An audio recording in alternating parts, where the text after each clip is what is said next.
a diving board? Yes, I have. Yes, I have. I used to go to a recreation center and to their swimming pool. Let me see them.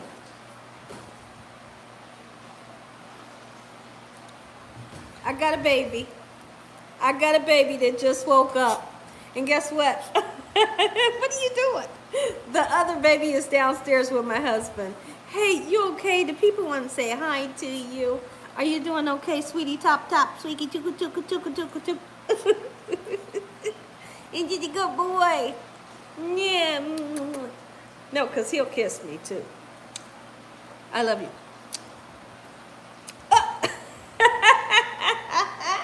Get down.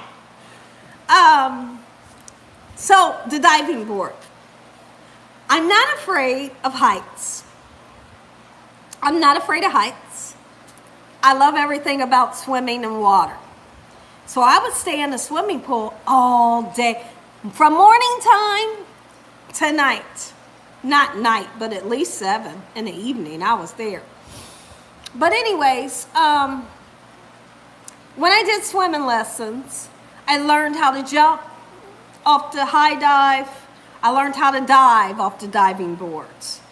I would jump off the high dive in the 12 feet. Listen to me now. I would jump off the high dive on the 12 feet. They had the high dive and then they had 2 lower ones beside it, like one here, one there, and then the high. The high dive, you be climbing up the little tiny ladder like this wide. Not really this wide, but it was thin. Get up there. I would get on the edge of that board with my feet like this, right? Just jumping, just ready to jump. And I would do it on one foot. I would jump like with one foot. I don't know if you can understand, but I would be jumping like this, right? Just ready to jump off. I would go in. And so I jumped off and I went in. I would purposely go down and hit the bottom with my feet, push myself back up, and I'm swimming. I would swim all the way to the baby pool. You know, the baby pool, little babies can sit in it. So it would go 12, 11, 10, boom, boom, boom, until you got to the baby pool. So what I did was, once I hit the bottom with my feet, I'd come up and I'd swim all the way without even coming up without a breath. I would swim the whole time underwater, and as the water got lower, I'd be swimming underwater until my stomach was touching the ground. And then right here was the baby pool, and then there were steps. When I got to the baby pool, I'd just walk out. And I would do it over and over, and it was so much fun to me. So yes, jumping off the high dive, I loved it. And I would do it today.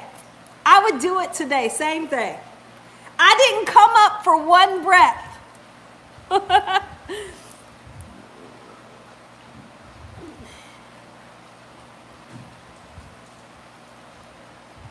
Oh, sorry, Jason. My goodness. What is Jason saying? Let's see. Gina has the best stories. Now, I ain't singing for you. I know it. Let's see. Where's Jason? What does he say? Well, sorry for whatever he's saying. Oh, my goodness. Oh, so because I did swimming lessons at a very, very young age. My Aunt Cindy would take me and her son to swimming lessons, which was my cousin. And so we went to swimming lessons. It had to be like 8 or 9 in the morning. We did our swimming lessons, and after that, I've told y'all this story before, but I just love talking about it, so I'm going to tell you again.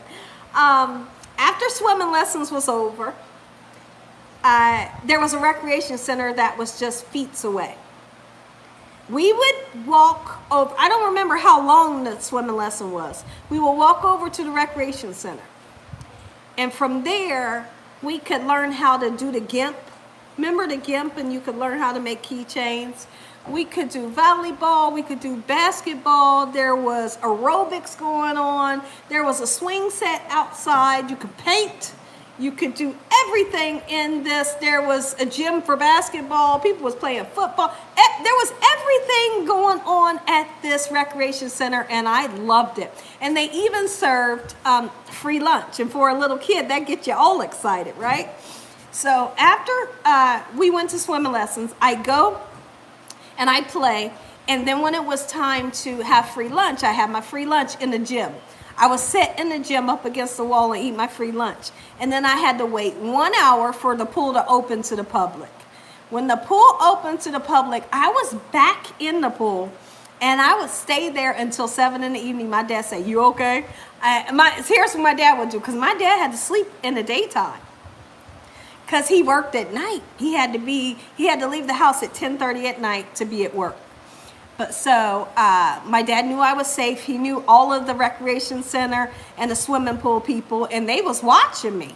Like back in the days, they was watching me. There was a lady that used to work there. Her name was Joy. She was watching me. My dad could ask her, and she had my dad's number. People at the recreation center knew my dad. So when in the evening, he would wake up at some point.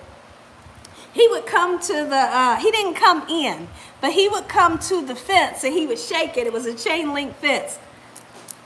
He'd shake the chain link fence. And no matter if I was in the water, wherever I was at, I could hear the fence shaking. And I would run over soaking wet, and I'd go see him, and he'd say, "You okay?" And I say, "Yeah."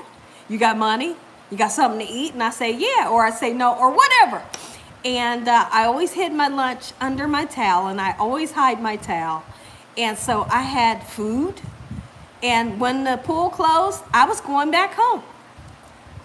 Whether I walked back home, and if it was a day where I didn't go to swimming lessons and my Aunt Cindy didn't take me, I had a pink Huffy bike with a banana seat that my dad showed me how to do the combination and lock it up. He said, "And don't nobody ride your bike. Don't nobody get on your bike, and don't nobody ride your bike." And that's what it was. I didn't let nobody ride my bike. When it was time, I was so responsible at such a young age. When it was time to leave, I rode that bike fast as I could back home, or I ran back home. I would go through the high school. I would cut through the high school, cut through the neighborhood, and then I would be back home in no time.